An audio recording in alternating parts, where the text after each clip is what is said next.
जिसमें उबाल हो ऐसा खून चाहिए, जीत के खातिर ऐसा जुनून चाहिए। ये आसमान भी आएगा जमीन पर, बस इरादों में ऐसी गूंज होनी चाहिए, बस इरादों में ऐसी गूंज होनी चाहिए। जोरदार तालियों से स्वागत करिए कन्हैया कुमार जी का। उस नमक की कसम खा करके कहते हैं कि अगर इस देश में अत्याचार होता रहेगा, इस देश में अन्याय होता रहेगा, तो हम विश्वजीत कदम जैसे साथियों के साथ कंधे से कंधे मिला करके अन्याय के खिलाफ संघर्ष करते रहेंगे। देश के प्रधानमंत्री की जुबान पर मणिपुर का नाम नहीं आता है। आखिरी बार प्रधानमंत्री जी ने मणिपुर का नाम लिया था मणिपुर के मुख्यमंत्री को हैप्पी बर्थडे बोलने के लिए। विश्वजीत भाई, प्रधानमंत्री आपको हैप्पी बर्थडे नहीं बोले ना? कोई नहीं, ईडी भेज सकते हैं हैप्पी बर्थडे बोलने के लिए। मणिपुर के मुख्यमंत्री को हैप्पी बर्थडे बोलने के लिए मणिपुर का नाम लिया था।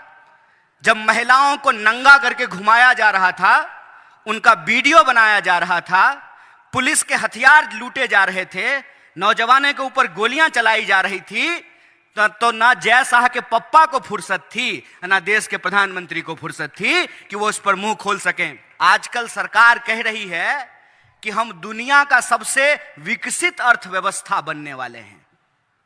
ठीक बात है, देश की इकोनॉमी है 3 ट्रिलियन, अकेले महाराष्ट्र की इकोनॉमी है 1 ट्रिलियन। अगर महाराष्ट्र की इकोनॉमी 1 ट्रिलियन है तो सबको शिक्षा मिलना चाहिए कि नहीं मिलना चाहिए? इस प्रश्न का जवाब दीजिए आप लोग। सबको स्वास्थ्य की व्यवस्था मिलनी चाहिए कि नहीं मिलनी चाहिए? इस प्रश्न का जवाब दीजिए आप लोग। और जब सबसे तेजी से विकसित होती हुई अर्थव्यवस्था है, तो वो 80 करोड़ लोग कौन हैं जो 5 किलो अनाज लेने के लिए लाइन में लगे हुए हैं?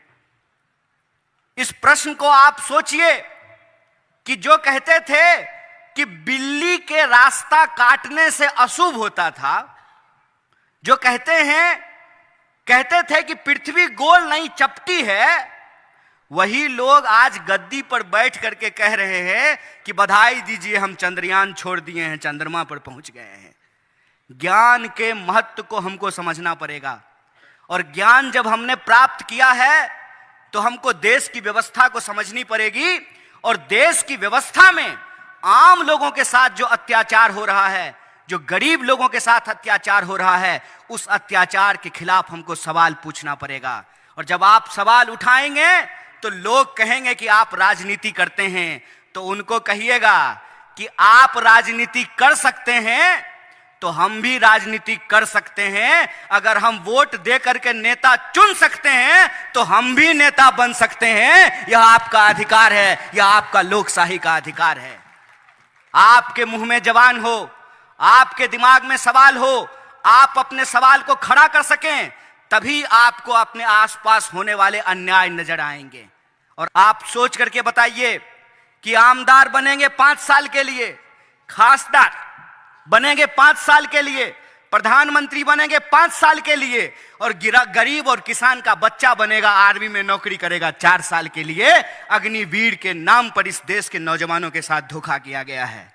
इसीलिए आप तमाम माताओं बहनों से, खास करके पीछे जो हम माताएं बहनें बैठी हुई हैं, उनको मैं कहना चाहता हूं, आपकी तरह ही मेरी मां भी आंगनवाड़ी में काम करती है, इस देश की पीढ़ी को पढ़ाती है।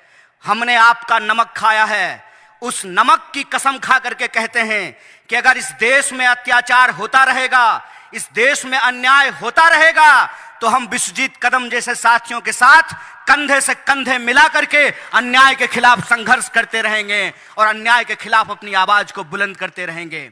और आखिरी अपील के साथ मैं अपनी बात को खत्म करूंगा। आप महाराष्ट्र के तमाम लोग सौभाग्यशाली हैं, सौभाग्यशाली हैं कि जब राहुल जी की भारत जोड़ो यात्रा कन्याकुमारी से चली थी तो महाराष्ट्र से होकर के गुजरी थी। अब जब राहुल जी की भारत जोड़ो न्याय यात्रा शुरू हुई है तो यह मणिपुर से शुरू हुई है, यह मुंबई में समाप्त होने वाला है। यह यात्रा मणिपुर से चल करके 15 राज्यों से होते हुए महाराष्ट्र की महान भूमि पर आएगी। और यह जो महान भूमि है, ये वो भूमि है जहां भारतीय राष्ट्रीय कांग्रेस की 1885 में स्थापना हुई थी।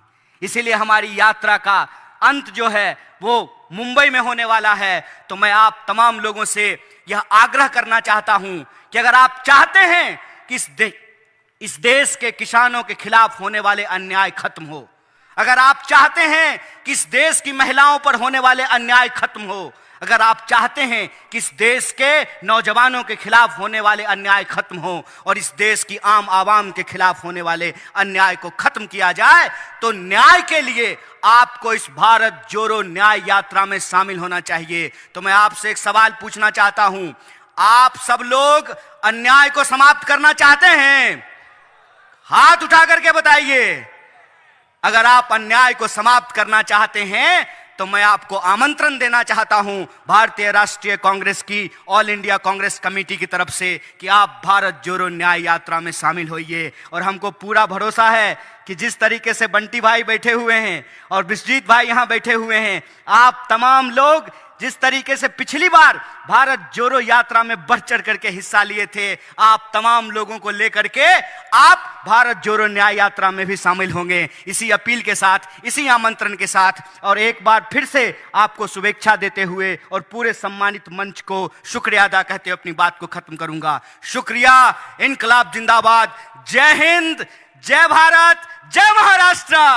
अपने संघर्ष से पूरी दुनिया भर के युवाओं को हिला के रख देने वाले हमारे नौजवान योद्धा और एनएसयूआई की बुलंद आवाज माननीय श्री कन्हैया कुमार जी से मैं बहुत सारा धन्यवाद कहना चाहती हूँ। याच्यानंतर ज्या मान्यवरांना